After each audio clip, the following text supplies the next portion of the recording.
background. Good afternoon, everybody, or morning in the case of a couple of you. Thanks for joining us. I think, as Lori said, we have a lot of information to walk through in about 45 minutes, so we have time for questions at the end. So I apologize. You know, this is a great opportunity for us to be together and share some information. It's not great for one-on-one interaction and my learning from you with your questions and your thoughts. I will be posing some thoughts and some questions to you, and I hope you will try to answer them yourselves so that as we walk through these slides, they have some meaning for you and for your institution. I want to begin before we start the show sounds like Broadway, doesn't it? To say that we have a lot of slides on here that reveal hard information in visual form. Some people don't process straight numbers with the hidden, vivid graphic that is implicit in them, so we're trying to put some graphics up here. So we'll give you a chance to look at them, but we won't have a lot of time to spend on each slide, so that's why the slideshow is available for you later on if you want to go back and look at any of them. The only other thing I would say about these slides is they are all samples from a whole array of institutions, large and small, young and old, all different shapes and sizes of schools. And the data in them is not as important as the measuring tool those graphics reveal. So to the extent that some of them are hard to read, what we're really talking about is ways to measure something, not the actual content and data from a specific school. So I hope that makes sense. Let's begin and talk about this business of evaluating and talk first about what are we evaluating. As we all look at our fundraising success or lack thereof in our institutions, we have lots of drivers pushing us to say how well are we doing, whether it's people's disappointment at our performance in a downturn economy, whether it's growth aspirations that soared past goal or didn't meet goal. There are a lot of things that push us to try to evaluate how we're doing. My urge to you throughout the next hour is that we think about why we're doing this as we think about what we evaluate. And for me, getting a grade on anyone's fundraising success is not the point. The point is, if you don't understand exactly where your successes and your failures are, you can't develop a strategy to avoid those failures in the future or to have greater success in the future. So it's really about developing strategy for fundraising practice. That being said, we've got this first slide. We're going to look at the business of progress against goals. Most of us do that. We set goals for our annual funds, our campaigns, our planned giving, our major gift officers. We're going to look at how we think about progress against goals. We are going to look at particular indicators, little successes and failures along the way in the middle of some of that goal setting that really should be really important keys to what's going on in your program. We're going to look at some trends. I'm a big believer in looking at things over time. We're going to briefly look at the business of benchmarking, how we compare our fundraising activity with that of other institutions. Briefly talk about some donor attitudes and how we look at that, and have a small moment at the end to think about the cost of fundraising and how we evaluate our productivity. And finally, a little bit about the impact of fundraising. We all tend to measure how our fundraising goals were met, and sometimes we stop short of saying, well, when we raised this money, what did it do for our institutions? So we want to think about that too. I'm going to urge you as you walk through with this, if we have a slide and you have a question, write it down at the time. These slides are very diverse. They're all over the map, and I'm hoping that you'll be able to remember some of those questions so that we can come back and talk about them later on. Let's think about progress against goals. We all have our goals. We have dollar goals. We have participation goals, whether it's the annual fund or a different fundraising initiative. We have goals related to the rate of increase. How fast can you grow this fundraising initiative this year over last year, over the year before? We have goals regarding our constituents. How engaged are they? How many volunteer positions should we have? How are we going to keep people with a closer and closer affinity to our schools? And of course, we have fundraising activity goals. That would be how many leadership gift calls will we make for the annual fund? How many visits will we make to discover in our major gift portfolios? those kinds of behind-the-scenes activity goals. So we have goals in all of these places. I guess the thing I'd ask you to think about, and I wish we had time for you to answer it so we could get a dialogue going, I guess I would want you to be thinking, as you set all of these in every aspect of your program, how did you come to set them to begin with? What drove you to have a particular annual fund goal in a particular year? Is it related to what you did last year? Is it your chief financial officer telling you this is what you need? Is it what you believe, given the productivity and your leadership gift levels, you can do that's a maximum? The business of how and why you set the goals is really important. Let's talk about annual fund goals. This is a really simple one. This is a classic pyramid, scale of gifts. We see them all the time for campaigns. I'm going to submit, and I hope most of you do this, that you should be building these kinds of pyramids for your annual fund every year too. It's very easy to say, this is a modest annual fund. It's not that modest, $600,000. It's very easy to come back next year and say, well, let's raise $650,000. And I would suggest in setting those goals, the only way to measure whether $650,000 is achievable and to go back and look at how you achieved it is to break it down as to where were you going to get that extra $50,000 when you grow that goal. Here's the classic campaign pyramid. I know this is a little bit hard to read. This is for a large day school, 1,200 kids. This one looks at just gifts coming in versus gifts needed in the scheme that was developed as that campaign began. What would this particular slide suggest to you in the pyramid? Maybe it depends on when you're looking at it. The top set of boxes there, we're on slide 5, the top set of boxes there is for the nucleus period of this campaign. The bottom is for the public phase period. If you looked at this slide halfway through the nucleus phase, you would be measuring your success in that early part, and you might look at this and say, gee, we're doing pretty well. If you're looking at this slide 5 months before the end of the public phase of the campaign, you'd say, I think we have a little work to do. This is a way of looking at gifts coming in by purpose. This is another campaign, a much smaller campaign. Many of our campaigns, comprehensive or otherwise, have multiple particular fund allocations. We're looking here, unrestricted faculty compensation. This is pretty classic for an endowment campaign. In this particular case, when you look at it, you might have set goals going into the campaign. Most of our campaign case statements say, well, we want $10 million for faculty salaries and $5 million for financial aid. In the end, you go back and ask yourself when all that money came in, did you reach those particular purpose goals? Most campaigns don't. They do end up with a lot of unrestricted, which makes it sort of all right in the end for some of them, but a lot of campaigns worry as they go through the process in the middle, are we raising enough for the particular purposes we wanted? I want to switch over now and think about another thing to evaluate, this business of key indicators. There should be some signals in every activity that we have in our offices. There should be some signals that tell us, we're on the right track, or, ooh, I think we better regroup, or this isn't working the way we thought it was going to work, perhaps we ought to try it a different way. If you can't change some courses midstream, you will end up with a result that you don't like, that you knew was going to happen early, and be incredibly frustrated. The other thing it means for me is that when I think about every one of our fundraising endeavors, the best way to measure their overall success is to be measuring the little incremental pieces of them. I think of them as bite-sized activities. Each one of those smaller components needs to be measured along the way if you're going to have any control over achieving goal at the end. For example, let's say we're talking about participation. I'm on slide 8. And we're talking about alumni participation in the annual fund. I'm just going to use that as an example. And we have a wonderful challenge that is getting young alumni up, and all of a sudden this year you have, instead of 290 young alumni donors, you've suddenly got 410. It's been a fabulous year for increasing alumni participation. The problem is, if you can't retain those new donors, then that participation achievement in one year becomes moot the following year.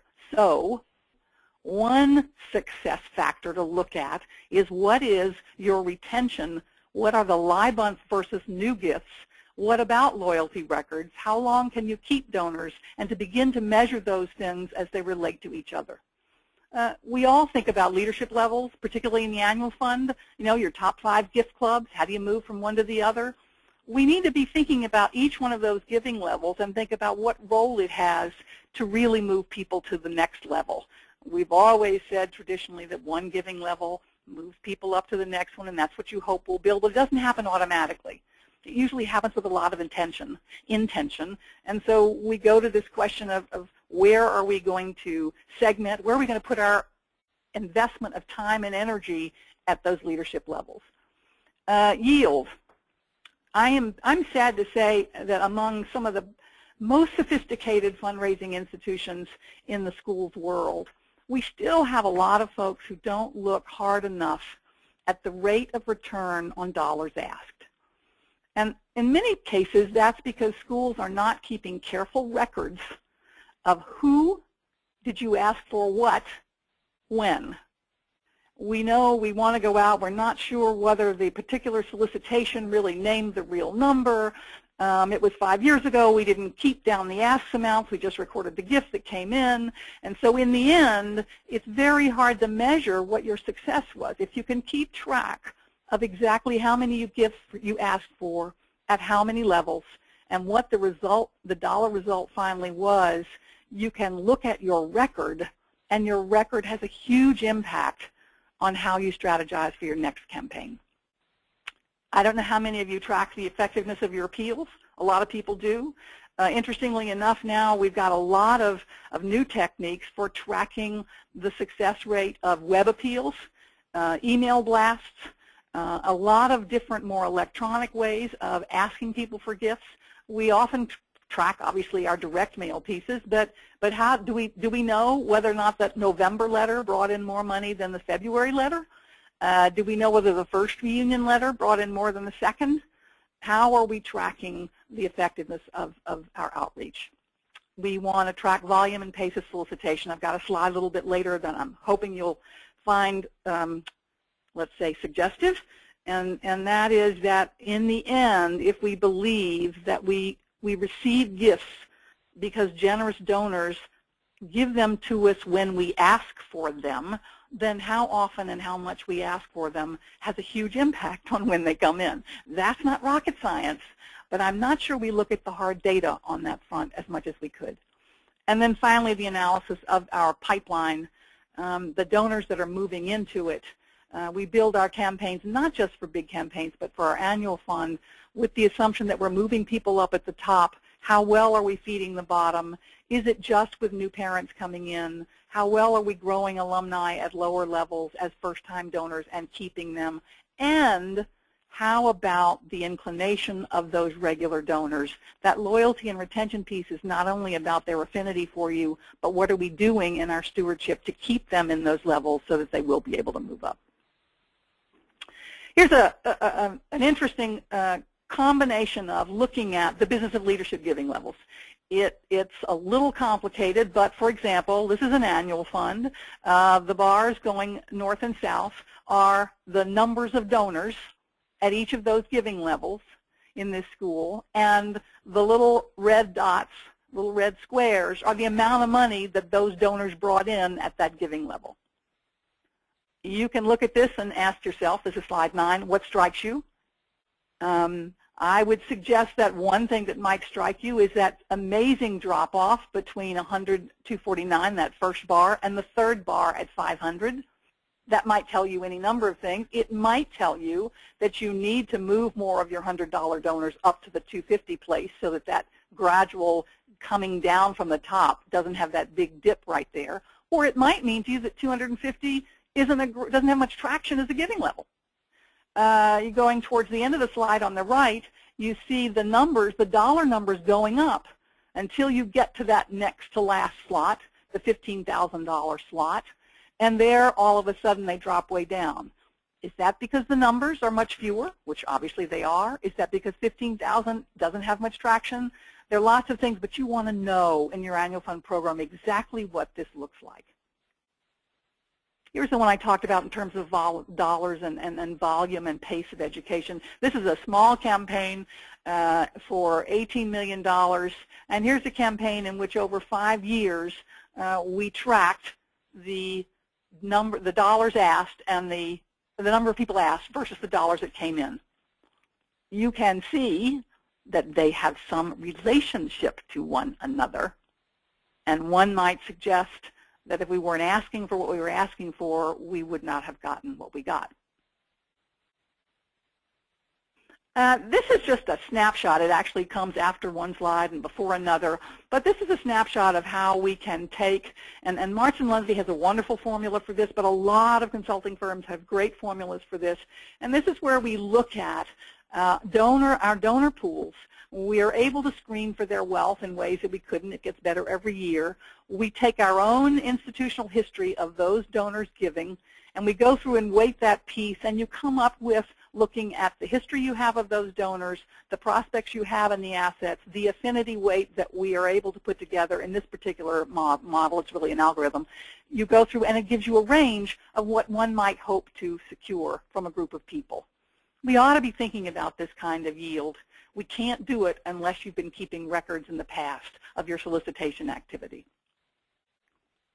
We do have 2 or 3 slides in today's conversation about board giving.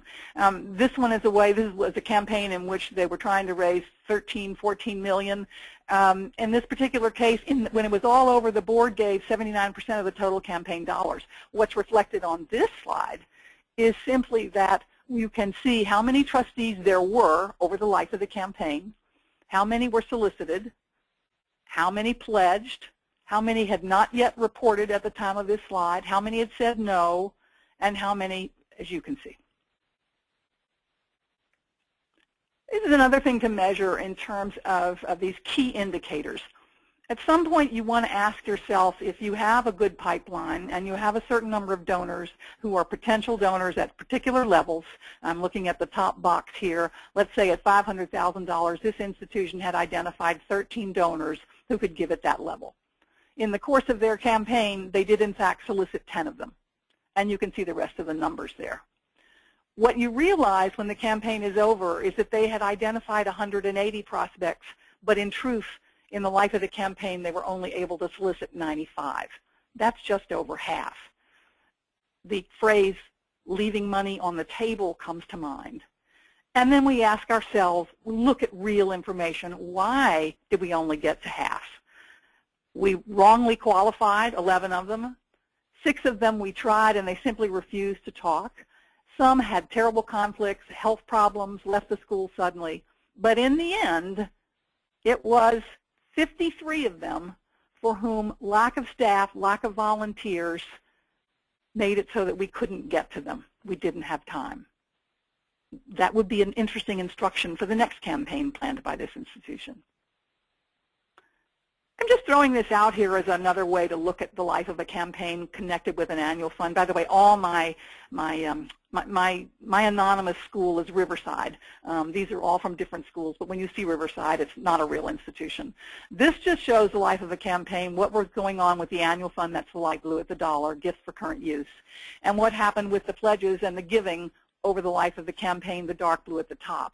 What you see is at the end of this campaign, you see the indicator that you are further ahead in terms of annual income, well above your annual fund. The trick is, what will you be doing between the end of this slide and the beginning of the next campaign to make sure that that top revenue stream doesn't go back down to where it was in FY05?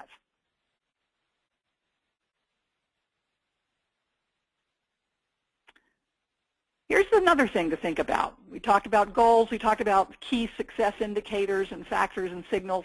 I love trends. I'm a person who thinks that if you want to look at one thing for one moment in time, it's absolutely useless. I know we have a lot of people in our institutions who press us to compare ourselves to other schools.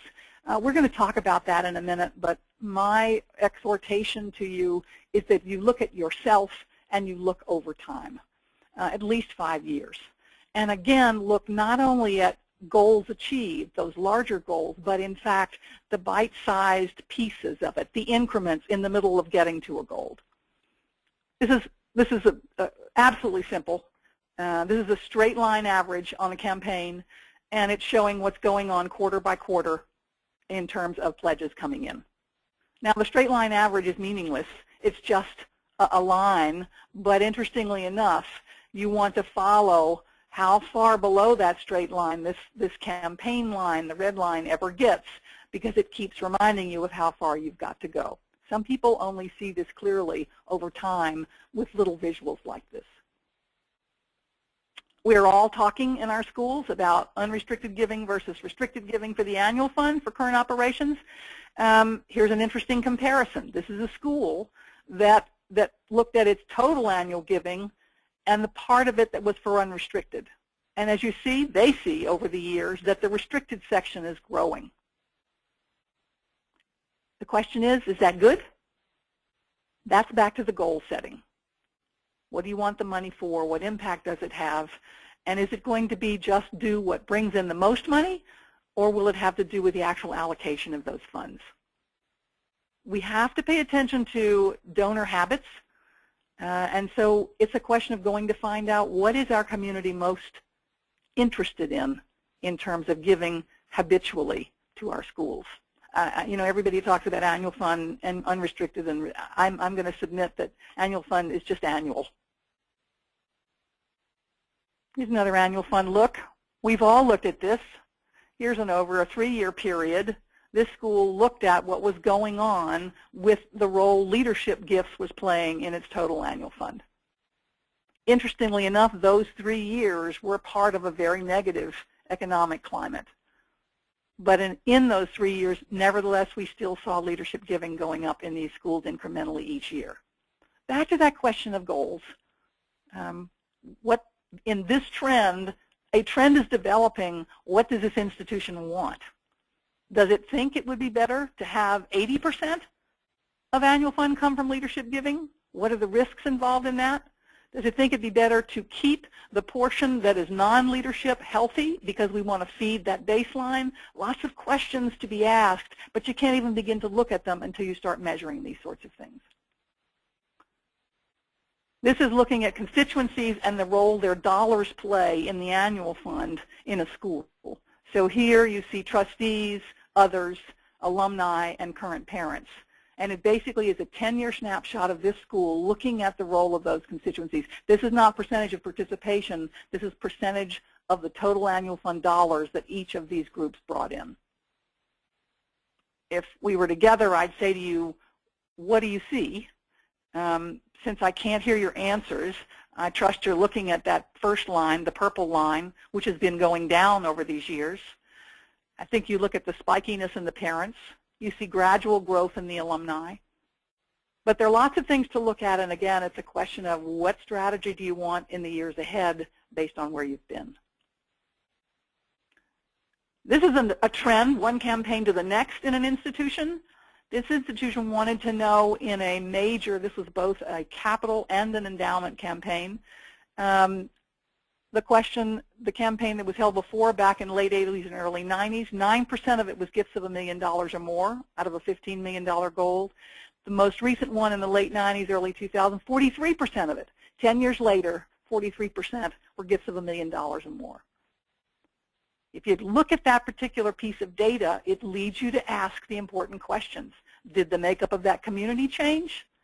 Did philanthropic habits generally among the very wealthy change? Was there something about the purposes in those campaigns that brought in larger gifts? But you don't even know what questions to ask until you have this piece of data in front of you. This is a school with a fairly small campaign. They wanted to know whether or not their campaign fundraising had any impact on their annual fund and on their parent participation in the annual fund. You can look at the graph, I'm on slide 21, and basically see for yourself.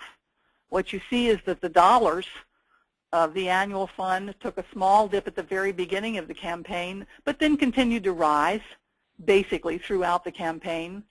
Interestingly enough, you see that big spike downward in participation, the purple line. You'll notice that little addendum up there. They added a lower school. As it turns out, that's an important fact because it increased the pool from which they solicited in their current parent population, and the school they added was pre-K elementary school through 3, and that particular school hadn't had a big history of annual funds. So in that first year, it was a downward trend. So in any event, does the campaign have an impact on the annual fund in terms of dollars? Doesn't look like it, but it's real information. Okay, we talked about trends, we talked about key signals, we talked about goals. This is a little bit about comparisons and benchmarking, and I'm going to expect that there is virtually no one participating in this conversation today who hasn't got somebody pressuring you to say, well, what does so-and-so do? And why isn't our annual fund as much as the school down the street? Or we're always being compared to these people, but you know, they don't do it the way we do, and it's at, well, they're a boarding school, or we're a day school, or however. So there's an enormous pressure on all of us to do these comparisons and these benchmarkings. I think it's really important to do it. Even if you are unique, I'm sure we're all unique. Even if you are unique, the truth is that it is valuable to make comparisons with other institutions. The only thing you want to try to do is make sure that you are comparing apples to apples as much as possible, and then also in that process of doing your comparing and your benchmarking, that you keep consistency in those you compare to and in what you are benchmarking. Don't benchmark alumni participation with one set of schools, parent participation with the same set of schools, and then switch. We know when we do benchmarking that every institution has got a different donor pool capacity, different fundraising sophistication, different culture, and we know that the anecdotes about those are really dangerous. I submit that we can get some hard data even about those intangible things as we go to do benchmarking. So I'm going to throw in a lot of little benchmarking slides, and I apologize if we go fast, but I'm going to toss them out there anyway. This is the only slide in this presentation today that will not be included in the slideshow. That's because this is the results of some of the work done by the Giving USA Foundation. Martin Lundy partners with them, and so these slides are proprietary. So we're allowed to show them to you, but not give them to you. But in any event, if you wanted to benchmark, you could just say, well, why don't we see how we stand compared to giving to education generally over 40 years in the United States of America? Well, you could track, if you've been keeping the data, you could track your giving, and you could compare that line with this one. Or let's get much narrower. You could be benchmarking about a select cohort of schools. In this particular case, this is 40 selected independent day schools. These slides you will be able to have access to. They come out of the Council for Aid to Education's survey of voluntary support of education. And in that, we have a member of our firm who every year goes through, pulls together groups of schools, and does this particular analysis for us. This is an interesting one in which we look at, for these 40 selected independent day schools, and I know we have some boarding schools here on the conference today, but I would also say that you can get this information from boarding schools as well. What you're looking at is the green line is gifts to current operations, i.e., for the most of you, your annual fund. And looking at how that's tracked, the stock market, not only the Dow, but the stock market itself, and also personal income. You can draw lots of conclusions from this. I wish we had time to talk about them, but I urge you to look at this carefully and say, what instruction does this give us about the economy and our work in philanthropy? Same source, the 40 selected independent day schools.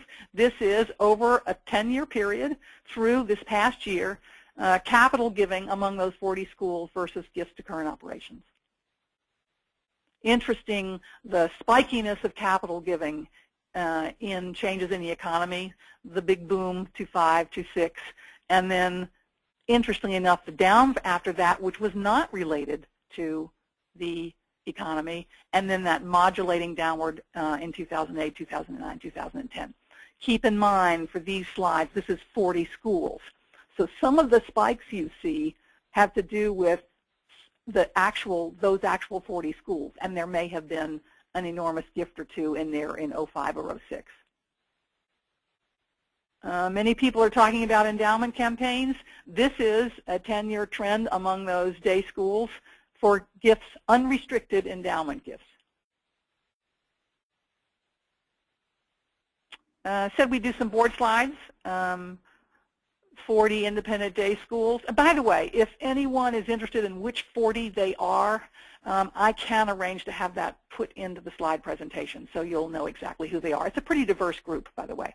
In any event, this is board giving, 2003 to 7, a 5-year snapshot, and then 2008 to 12, the next 5-year snapshot. Trustee giving as a percent of individual giving. This is all gifts. It's interesting, this is for day schools.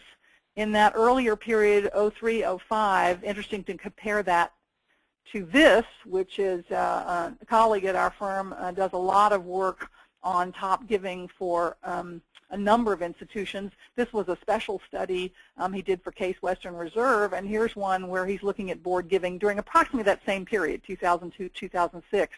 The blue is board giving as a percent of giving from individuals, same as we saw in this slide. Interestingly enough, this one had 20.1%, and the average in these higher educational institutions was about 24, 25%. So not that different, day schools to these higher educational institutions, which was a surprise to me. But if you are looking at your board's role in leading the philanthropic train in your institution, it's interesting to do some comparisons as to what that looks like elsewhere. Everybody sort of knows what this slide is going to say, but here it is vividly. This is not just the 40 schools. This is 230 schools, colleges, and universities. As you can see, the blue line, liberal arts, the black line, private universities, the red, public universities, the green, boarding schools, and orange, day schools, looking at what's been going on over a 10-year period in alumni percentage of participation.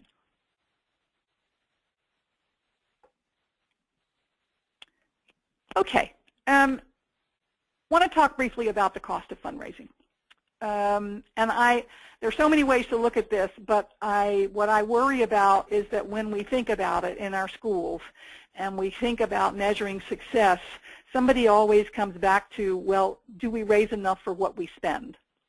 And I think the business of investing in fundraising is something we all ought to look at, not only at 10,000 feet, but at 70,000 feet. And looking at it at 70,000 feet, it is important to know that there's more than one way to measure that.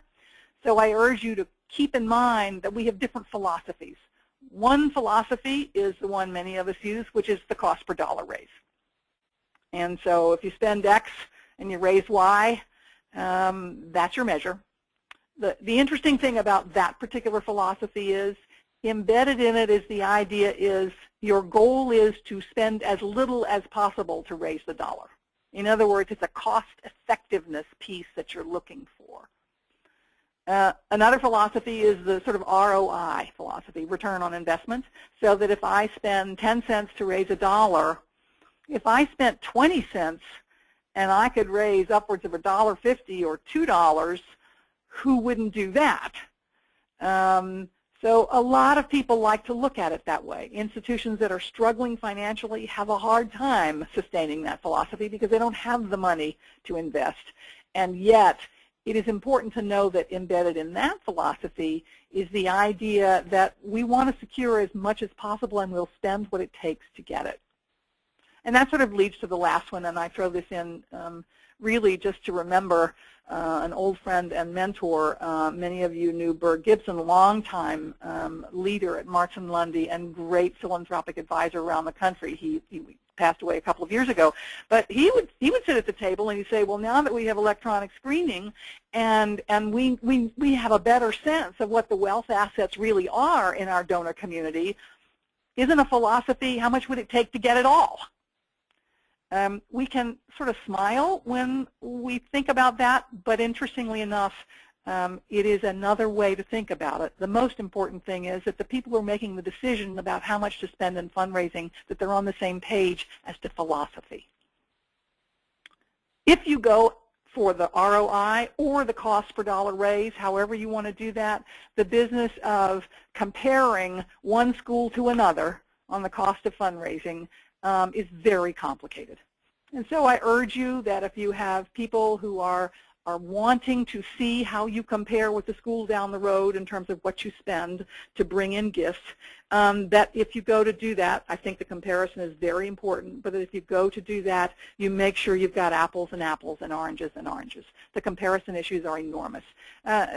Some people will be including communication, some people won't, some people will be including alumni, some people won't. There's a whole way of trying to measure what people are spending, and it depends on what they're spending it on. So it's almost impossible to do this by looking at national data banks.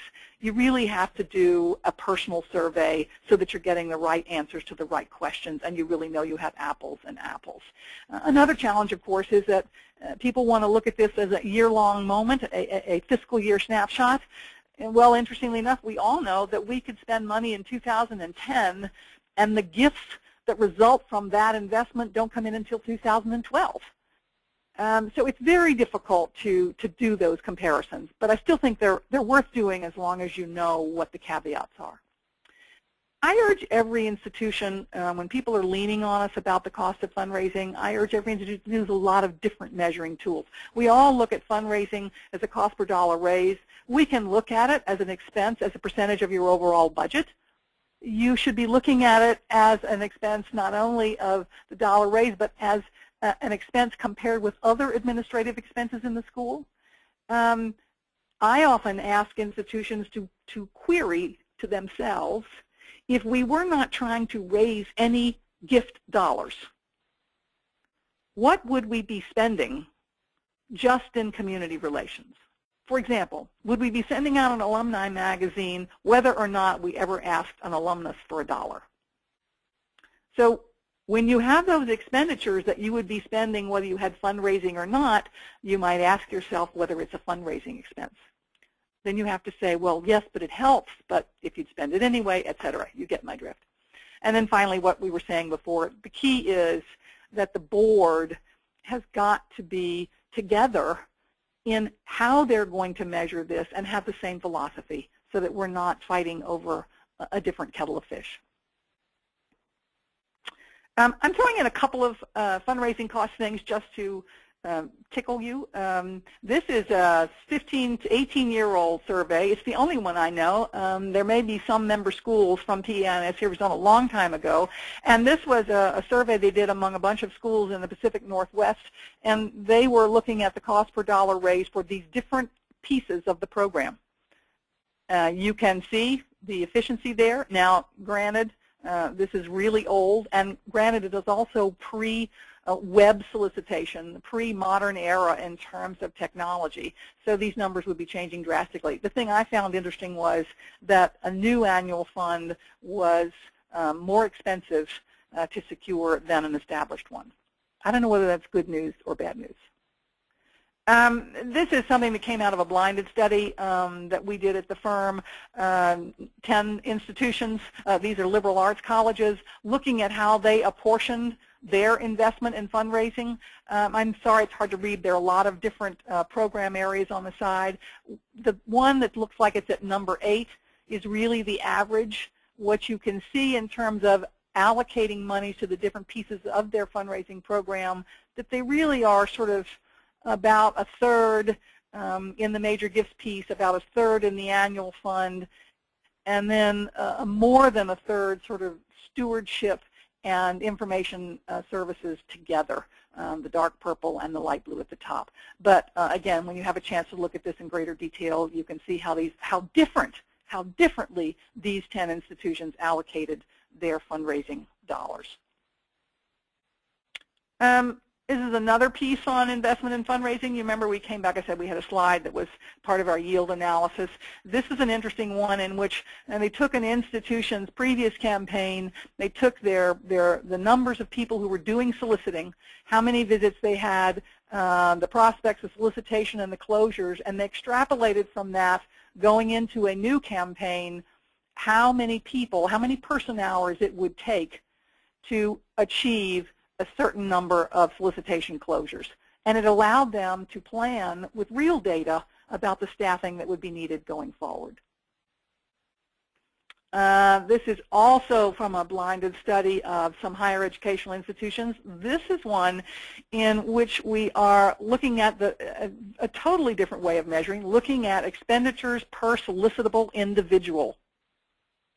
You can see the averages there in the middle, and we have a productivity ranking. It's our own model and formula in terms of productivity for effective solicitation, but interestingly enough, right in the middle is spending $200 per solicitable individual to have average productivity right at about 50%. Be an interesting exercise for each of us to do in our institutions. Those in our donor pool that we consider to be solicitable individuals, our cost of fundraising, and what do we spend per solicitable individual. And before we stop and go into some questions, I wanted to ask us to go that last step, which is not just measuring your fundraising, not just measuring where you've been successful, where you failed, what is it you need to do differently, but instead come back and ask yourselves, if you were successful, when you raised significant dollars for a specific purpose, what impact did it have on the institution? And if we're thinking about an annual fund, you know, we can all jump up and say, well, it balanced the budget. That's very sexy. But in the end, did it have some other impacts?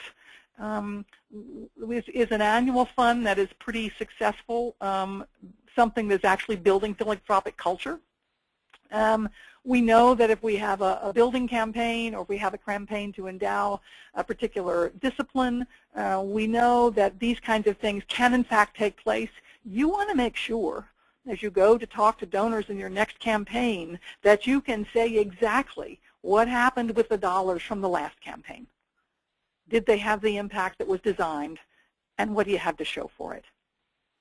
The other thing that I think is interesting is that very often when we do post-campaign assessments, we look at the institutions and not only the dollars raised and where they were spent, but what are the other things that happened to those institutions? And we find an enormously frequent occasion for schools that their whole culture has changed. The board leadership has changed dramatically as it has grown into philanthropic leadership. Very often milestones for the institution were enabled that were never envisioned when the campaign began. So I think it's important to try to measure that less tangible stuff when the money has come in at the end as well. It's going to be critical for your next piece going forward. Okay, I have gone way fast, and my colleagues at Martin Lundy have encouraged me not to go too fast, but it does mean that I finished on time. I have 1:45 East Coast time, and Lori DeCecco, you are going to help us if there are any questions, maybe walk through a few of them, whatever we have time for. I am. Thank you very much, Tracy. So we actually do have several questions. One was asked fairly early on in the presentation, right around the time you were at slide 8, and so it could be that part of the question has been answered, but he asks, what is the optimal percentage ratio of advancement staff, to accomplish this work?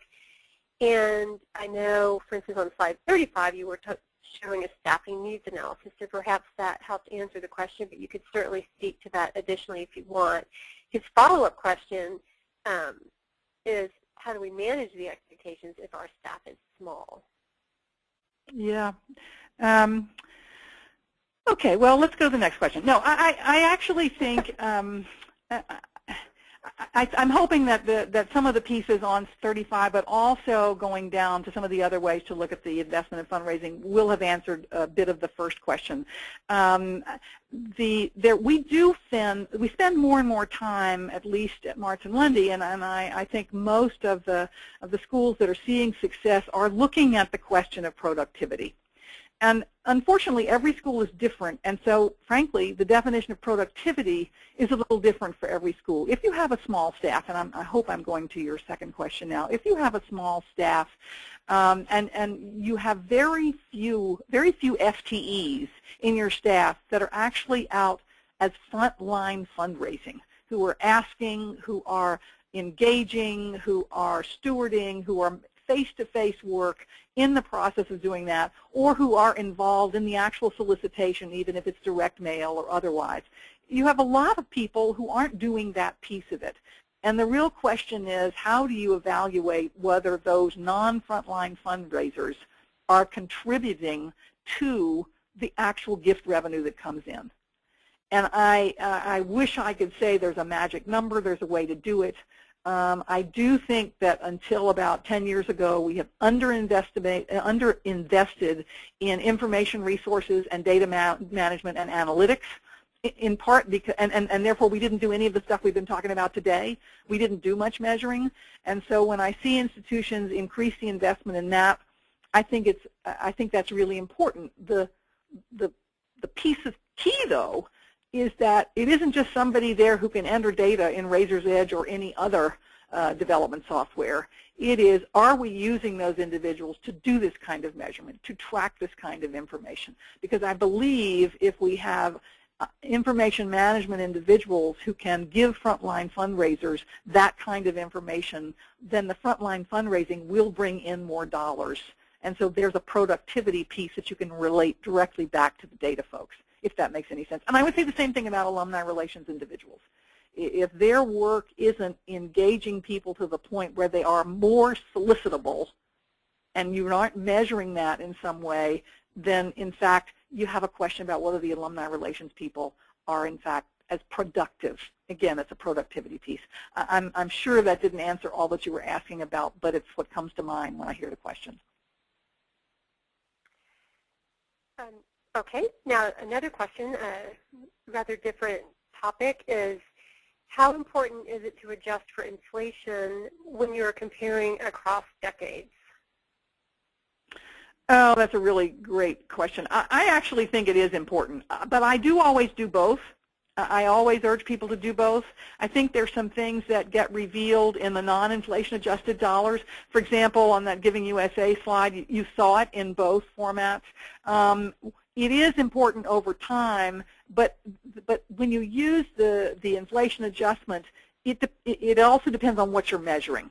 So if you're measuring one set of dollars with another set of dollars over a different period of time, you definitely have to do the inflation adjustment. If you're just looking at dollars coming in, I don't think it's as critical. I always urge people to do both. Okay. Well, actually, a few people asked very similar questions. So really, that's all of the distinct questions that we have. So if you have anything else to add, to give a minute to send additional questions in, you can, or you can let us go. It's up to you. That sounds great. And I, again, if there's somebody has a question or a thought that they want to throw in and contact me individually, I'm delighted to do that anytime over the next week or so. Okay. Okay. Well, yeah, and everyone should just watch for a follow-up email with a link to the recording, and that's it. Terrific. Thanks, everybody, for participating. Thank you. Bye-bye. Okay. Bye-bye.